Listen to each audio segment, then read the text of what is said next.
नमस्कार भक्तों, स्वागत है आपका डिवाइन टेल्स में। यहाँ हम केवल कथाएं नहीं सुनाते, यहाँ हम धर्म, कर्म और आत्मा के गूढ़ रहस्यों को समझते हैं। ये चैनल समर्पित है श्री राम की मर्यादा को, श्री कृष्ण के प्रेम को, हनुमान जी की निस्वार्थ भक्ति को और पुराणों की उस शिक्षा को जो जीवन को सही दिशा देती है। इन कथाओं का उद्देश्य डर दिखाना नहीं, बल्कि बोध कराना है कि ईश्वर हर क्षण हमारे साथ है। आइए आज की कथा की ओर बढ़ते हैं। होलाष्टक शब्द दो भागों से मिलकर बना है, होली और अष्टक। अष्टक का अर्थ है 8, अर्थात होली से पहले आने वाले 8 विशेष दिन। हिंदू पंचांग के अनुसार फाल्गुन मास के शुक्ल पक्ष की अष्टमी से लेकर पूर्णिमा तक का समय होलाष्टक कहलाता है। पूर्णिमा की रात्रि में होलिका दहन होता है और उसी के साथ होलाष्टक समाप्त हो जाता है। इन 8 दिनों को ज्योतिष और धर्मशास्त्र में संवेदनशील समय माना गया है। मान्यता है कि इस अवधि में ग्रहों की स्थिति उग्र रहती है, जिससे मांगलिक कार्यों पर शुभ प्रभाव कम हो सकता है। इसलिए विवाह, गृह प्रवेश, नया व्यवसाय, नामकरण या अन्य शुभ संस्कार इन दिनों में नहीं किए जाते। इसे वर्जित काल कहा जाता है, पर इसका उद्देश्य भय उत्पन्न करना नहीं, बल्कि संयम सिखाना है। होलाष्टक वास्तव में आत्मचिंतन और साधना का समय है। जैसे होलिका दहन में अग्नि के माध्यम से बुराई का अंत दर्शाया जाता है, वैसे ही इन 8 दिनों में व्यक्ति अपने भीतर के क्रोध, अहंकार, ईर्ष्या और नकारात्मक भावों को पहचानकर उन्हें त्यागने का प्रयास करता है। ये भक्ति, जप, तप और सत्संग के लिए श्रेष्ठ काल माना गया है।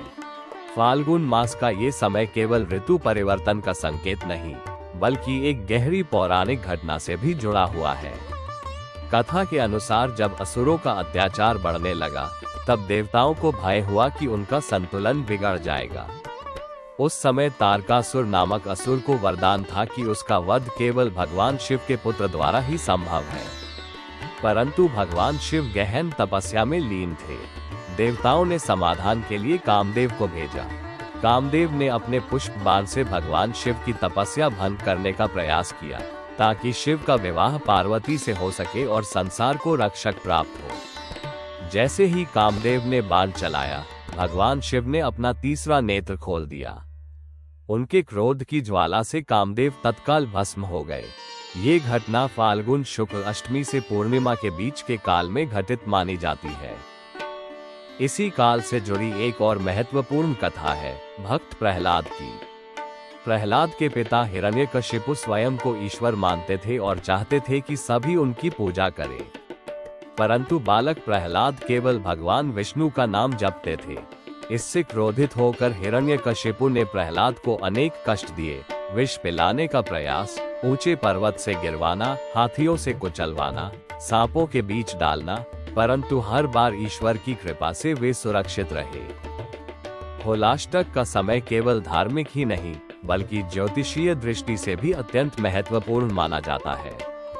ये काल फाल्गुन शुक्ल अष्टमी से पूर्णिमा तक रहता है, जब चंद्रमा प्रतिदिन अपनी अवस्था बदलते हुए पूर्णता की ओर बढ़ता है।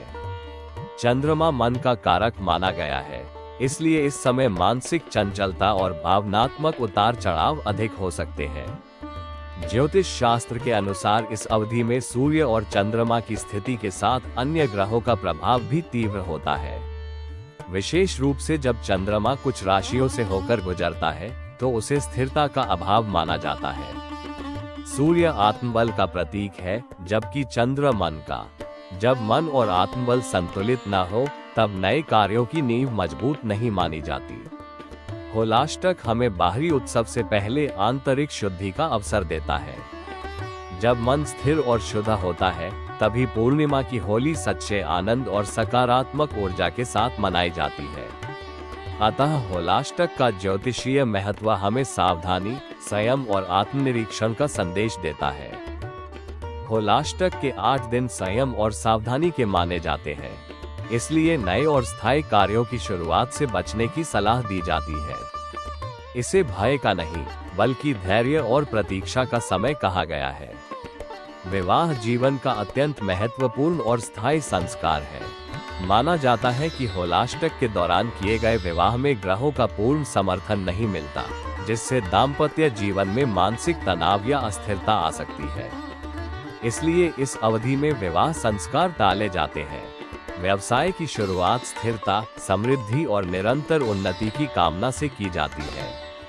होलाष्टक में नई दुकान खोलना, कंपनी पंजीकरण या बड़े आर्थिक निर्णय लेने से बचने की परंपरा है। मान्यता है कि इस समय प्रारंभ किए गए कार्यों में बाधाएं आ सकती है। भूमि पूजन या गृह निर्माण का आरंभ भी शुभ मुहूर्त में किया जाता है। क्योंकि यह कार्य दीर्घकालिक होता है, इसलिए ग्रहों की अनुकूल स्थिति आवश्यक मानी जाती है। होलाष्टक में भूमि पूजन या शिलान्यास नहीं किया जाता। नामकरण, मुंडन, गृह प्रवेश, सगाई जैसे संस्कार भी इन दिनों में टाले जाते हैं। हालांकि ये समय पूरी तरह निष्क्रिय रहने का नहीं है। जप, तप, दान, सत्संग और आत्मचिंतन के लिए ये काल अत्यंत शुभ माना गया है। होलाष्टक हमें सिखाता है कि कभी कभी रुकना भी आगे बढ़ने की तैयारी होती है। होलाष्टक के ये 8 दिन केवल वर्जना के लिए नहीं, बल्कि आत्मिक उन्नति के लिए विशेष अवसर माने जाते हैं। यदि शुभ कार्य टाले जाते हैं, तो उसका उद्देश्य हमें भीतर की साधना की ओर मोड़ना है। इन दिनों में आध्यात्मिक उपाय विशेष फलदायी माने गए हैं। नियमित मंत्र जाप मन को स्थिर करता है। ओम नमः शिवाय या ओम नमो भगवते वासुदेवाय जैसे मंत्रों का प्रतिदिन निश्चित संख्या में जप करने से मानसिक शांति और सकारात्मक ऊर्जा प्राप्त होती है। जप के साथ शुद्ध संकल्प अत्यंत आवश्यक है। होलाष्टक का संबंध तप और भक्ति से है। भगवान शिव की आराधना संयम और आत्मनियंत्रण सिखाती है, वहीं भगवान विष्णु की भक्ति हमें धैर्य और विश्वास प्रदान करती है। दीप प्रज्वलित कर, जल अर्पित कर और स्तुति पाठ करके सरल पूजा भी अत्यंत प्रभावशाली मानी जाती है।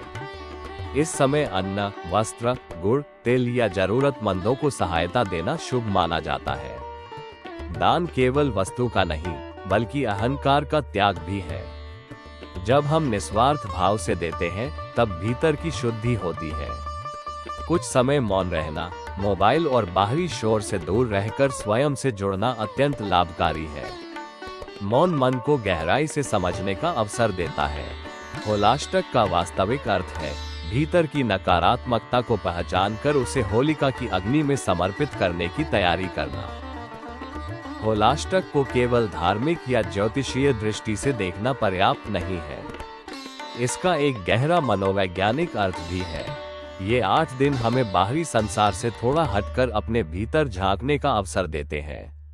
मानव मन में अनेक भावनाएं उठती रहती है। क्रोध, ईर्ष्या, वासना, प्रतिस्पर्धा, अहंकार।